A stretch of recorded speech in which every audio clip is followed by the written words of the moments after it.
আসসালামু আলাইকুম। North east news, যেটা ওই যে চন্দন নন্দী, যার ফাদার ছিল রয়ের এজেন্ট, বাংলাদেশেও ছিল অনেকদিন। সো সে প্রায়ই মিলিটারি রিলেটেড অনেক তথ্য দেয়।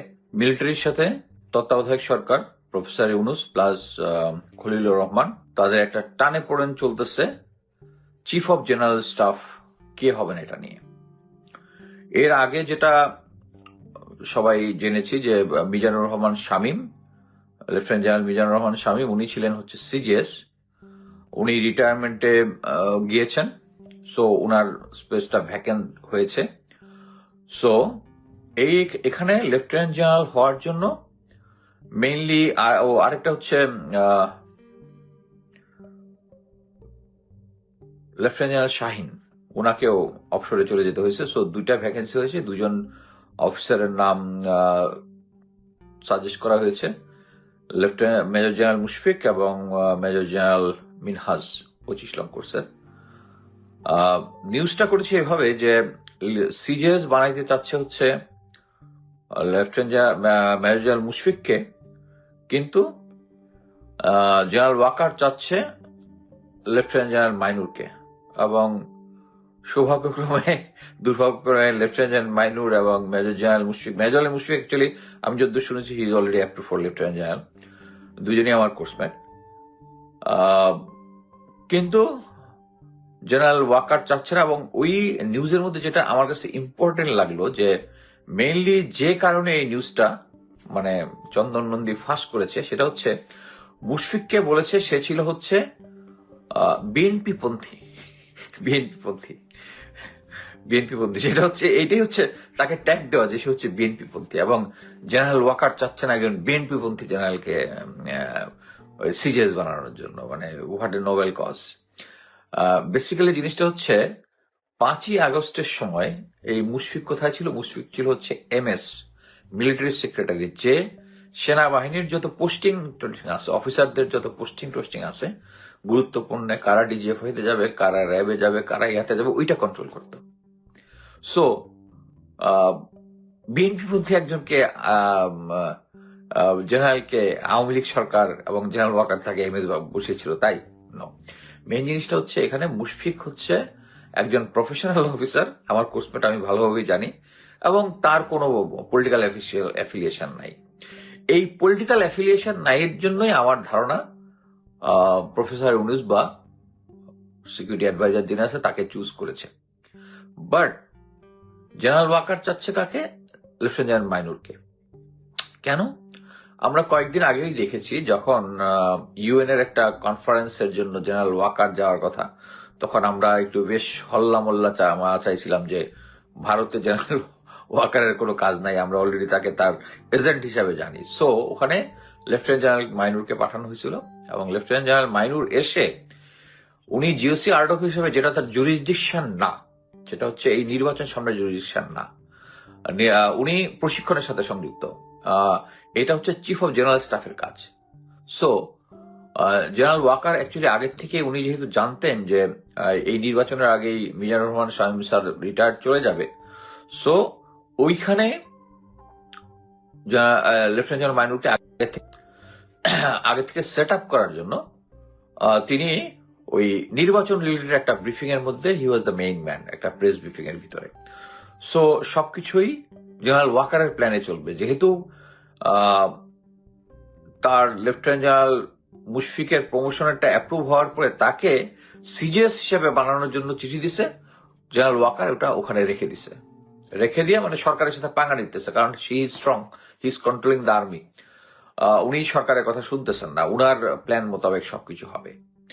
সো উনি বলতেছে যে সামনে নতুন সরকার এসে এই জিনিসগুলো করবে। It's not. আরেকটা জিনিস বলি যে মুশফিক মেজর জেনারেল হয়েছে, এটা আমাদের কাছে একটু অবাক ছিল, আমরা কোর্সমেটরা। এটার কারণ হচ্ছে, এটা অ্যানালাইসিস করে আমরা যেটা বের করছি সেটা হচ্ছে, একই কোর্সে এ গার্বেজ লাইক জিয়াউল আহসান উনি মেজর জেনারেল, আর সবচেয়ে ব্রাইট অফিসারটা, হ্যাঁ সে ব্রাইট অফিসারটা হবে হচ্ছে কি বলে ব্রিগেডিয়ার জেনারেল থাকবে। এটা মানে it's look so odd. So he was made major general. আর মুশফিক আমাদের কোর্সের না, মানে সোর্ড অফ অনার তো লেফটেন্যান্ট জেনারেল মাইনুট।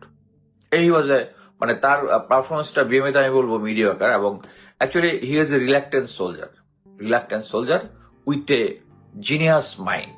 সে কখনো লেখাপড়া করতো না, ঘুরে ফিরে করতো, পরীক্ষার সময় সে ফার্স্ট।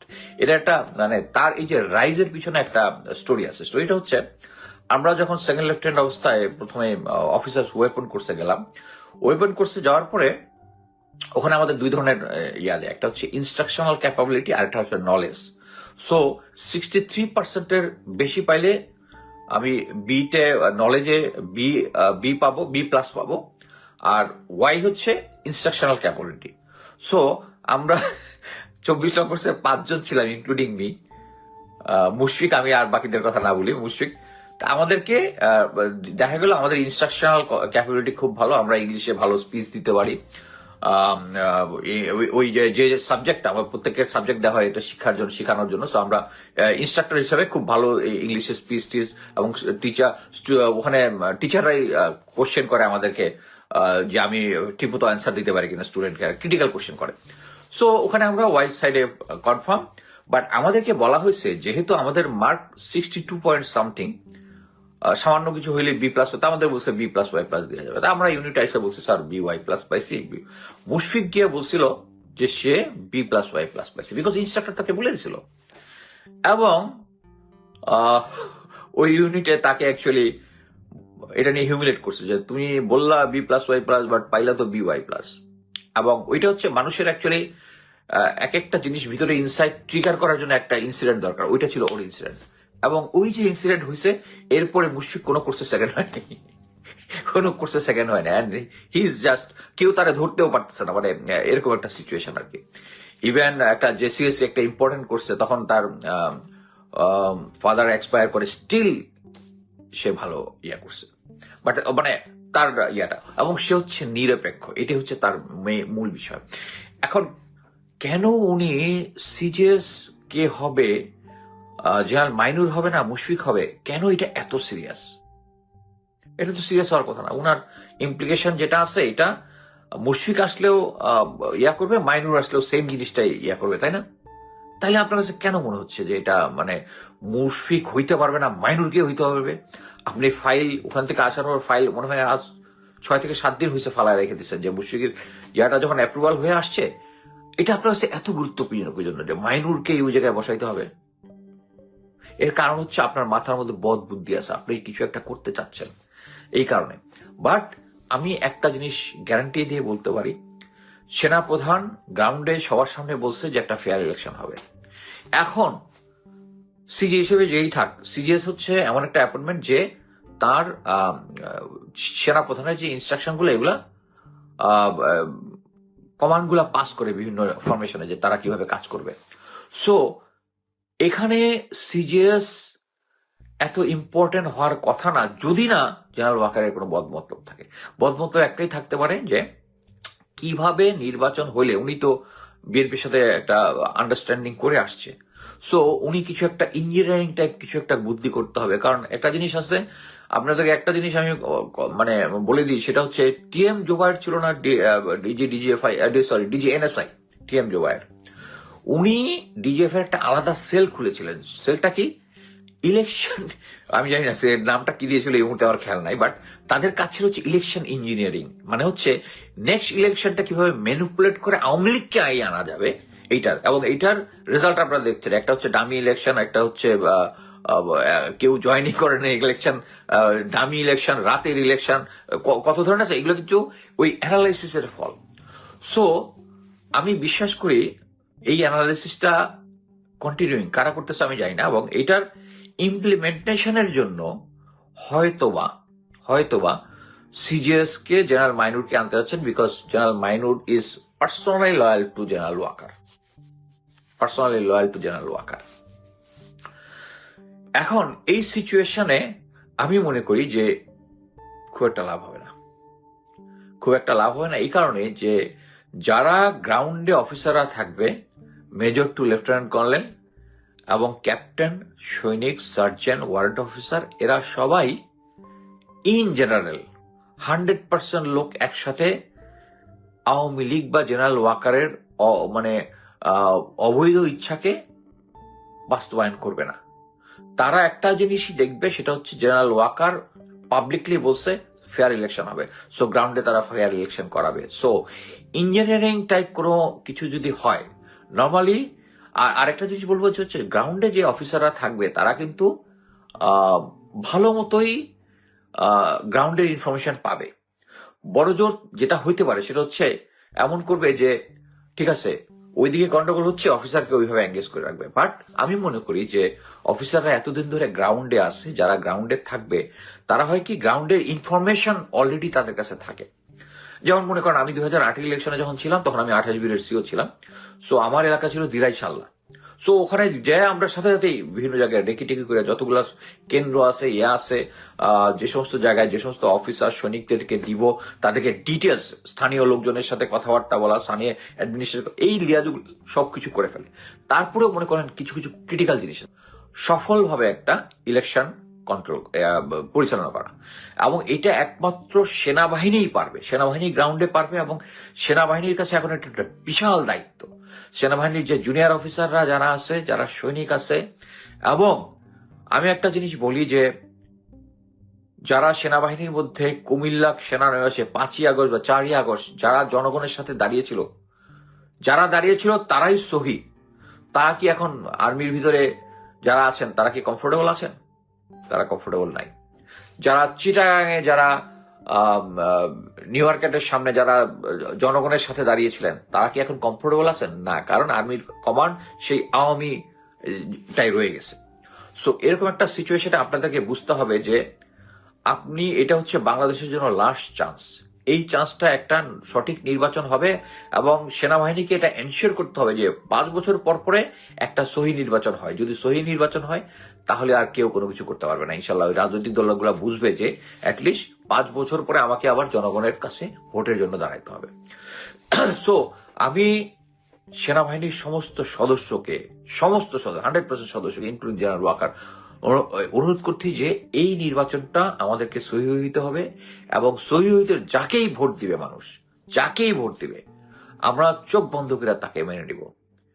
সেনাবাহিনীর মধ্যে অফিসার সৈনিক যারা, তাদের কাছে আমি এখন একটা বলবো যে একটা সেনাবাহিনীতে এমন একটা বয়ান আপনাদেরকে খাওয়াইতে পারে যেটা আওয়ামী বয়ান খাওয়াইতে সবসময়, সেটা হচ্ছে কি যে যদি জামাত যদি ক্ষমতায় আসে তাহলে দেশ জঙ্গি হয়ে যাবে, আর দেশ যদি জঙ্গি হয়ে যায় ফরেন এইড আসবে না, এই অমুক আসবে না, তমুক আসবে না। এটা হচ্ছে জুজুর ভয়, এটা হচ্ছে জুজুর ভয়। অলরেডি আমি এর আগের ভিডিওতে এক্সপ্লেন করেছি যে আমেরিকা অ্যাকচুয়ালি সাপোর্ট দিচ্ছে বিকজ অফ ইন্ডিয়া। তারা ইন্ডিয়ার এগেনস্টে, আমাদের ইন্ডিয়ার সাথে সাইড হওয়ার কোনো দরকার নাই। সো এখানে আপনাদেরকে যদি কেউ খাওয়ায় যে এরা অতিরিক্ত জঙ্গি হয়ে গেছে, যদি জামাত আসে, ইভেন আমি ওইটারও শঙ্কা করি যে যদি ভোটে বিএনপি না আইসা যদি জামাত আসে তাহলে army may take action against দিয়া যে ক্ষমতা হ্যান্ড ওভার করবে না, এরকম একটা সিচুয়েশন তৈরি করতে পারে।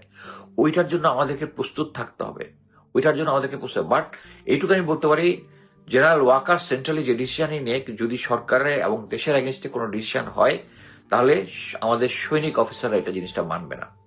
সো আপনাদেরকে যদি যারা সার্ভিং আছে তাদেরকে যদি এই ধরনের কোনো কিছু খাওয়ায়, আপনাদের অ্যান্সার হবে হ্যাঁ, আপনাদেরকে স্ট্রেট এটা কথাটা বলতে হবে। সেনাবাহিনীতে সম্ভব, সেনাবাহিনীতে নিয়ম আছে যে আপনি যদি মনে করেন যে সিনিয়র যে আদেশটা দিচ্ছে এটা যদি আনলফুল হয়, আপনি কিন্তু এটা প্রতিবাদ করতে পারেন যে এটা আনলফুল কমান্ড, আপনি এটা নিবেন না। যদি তারা বলে যে যদি জামাত আসে তাহলে দেশটা জঙ্গি হয়ে যাবে, ইয়া হয়ে যাবে, নো, দেশের কনস্টিটিউশন অনুযায়ী এটা হচ্ছে গণতন্ত্র। গণতন্ত্রে যাকেই ভোট দিয়ে জনগণ নির্বাচিত করে, আমি আপনি এটার জন্য না, আমি আপনার জন্য না। যা একটা আওয়ামী লীগের একটা বিখ্যাত বয়ান ছিল যে বাংলাদেশের জনগণ এখনো গণতন্ত্রের জন্য প্রস্তুত না, এই জন্য সঠিক গণতন্ত্র দেওয়া উচিত না, এই জন্য কন্ট্রোল গণতন্ত্র দিতে হবে। সো জেনারেল ওয়াকার আপনি কন্ট্রোল গণতন্ত্র দিতে পারবেন না। এই কারণেই যে আপনার যে ইয়াটা আছে, ইনস্ট্রাকশনটা আছে, এটা যদি মেজর জেনারেল মুশফিক থাকে এটাতে আপনার কোনোই সমস্যা হওয়ার কথা না, unless you have some bad intention. এবং আমি মনে করি আপনার ব্যাড ইন্টেনশন আছে, যেহেতু আপনি অলরেডি বিএনপির সাথে একটা আন্ডারস্ট্যান্ডিং আসছেন। আমি মনে করি যে জনগণের ভোটাধিকারটা হচ্ছে এখন নাম্বার ওয়ান প্রায়োরিটি এই মুহূর্তে এবং আমি অনেকে আবার একটা থিওরি দেন যে এই কি বলে আমি আমি সরি আমি নিজেও বলছি যে বিএনপি সরি আওয়ামী লীগ চেষ্টা করবে এই নির্বাচনটাকে ক্রাইসিস করতে। হ্যাঁ, তারা ক্রাইসিস করতে চেষ্টা করবে, এটার মধ্যে একটা সহিংসতা আনানোর চেষ্টা করবে, মৃত্যুর ঘটনা ঘটতে পারে। রাজনৈতিক দল অলরেডি আপনার একটা অ্যানালিসিস দেখেছেন যে 5 আগস্ট পর থেকে কতগুলা সহিংসতা হয়েছে, টিআইবি এর একটা রিপোর্ট, এটা আমার ওয়ালের মধ্যে আছে। সো আপনাদেরকে জিনিসটা বুঝতে হবে যে ইচ্ছা করলেই এই জনগণ যাকে ভোট দিবে বাংলাদেশের গণতন্ত্রের জন্য এখন প্রস্তুত না, এই আওয়ামী বয়ান যেন আপনাদেরকে না খাওয়াইতে পারে। সেনাবাহিনীকে এনশিওর করতে হবে যে 5 বছর পরে একটা নির্বাচন হয় এবং এই নির্বাচনটা হইতে হবে এবং নির্বাচন পরবর্তীতেও আপনাদেরকে অ্যালার্ট থাকতে হবে যাতে এই নির্বাচনের যে দলই জয় পায়, একদম চোখ বন্ধ করে যে দল জয় পায় এবং একটা ক্লিয়ারলি বোঝা যাবে যে নির্বাচনের মধ্যে কোনো সহিংসতা হয়ে গেছে না, কারো ভোট জালিয়াতি করতে চেষ্টা করতেছে কিনা, ভোট কেন্দ্র দখল করতে পারছে না। এবং আমি সেনাবাহিনীকে বলবো, আইন শৃঙ্খলা বাহিনীকে বলবো, আপনাদেরকে এই ব্যাপারে কঠোর হইতে হবে। কারা ভোট রিগিং করে এই ভোটটাকে ভুডুল করতে চায়? ভারত। সো ভারতের দোষর যারা আছে তারা যদি করে, দেয়ার ভারতের দোষর। ইভেন মানে শুট টু কিল একটা খুব হার্শ হয়ে যায়, বাট আমি সেনাপ্রধান হলে আমি বলতাম শুট টু কিল। যেগুলা ভারতের দালাল আছে ওগুলা যদি আমাদের বাংলাদেশের ভোটকে বানচাল করতে চায়, বাংলাদেশ কনস্টিটিউশন করে যায়, শুট টু কিল। এনিওয়ে, সরকার যে জিনিসটা করবেন এটা আরো হিউম্যান ভাবে জিনিসটা দেখবেন, তাতে কোনো সমস্যা নাই।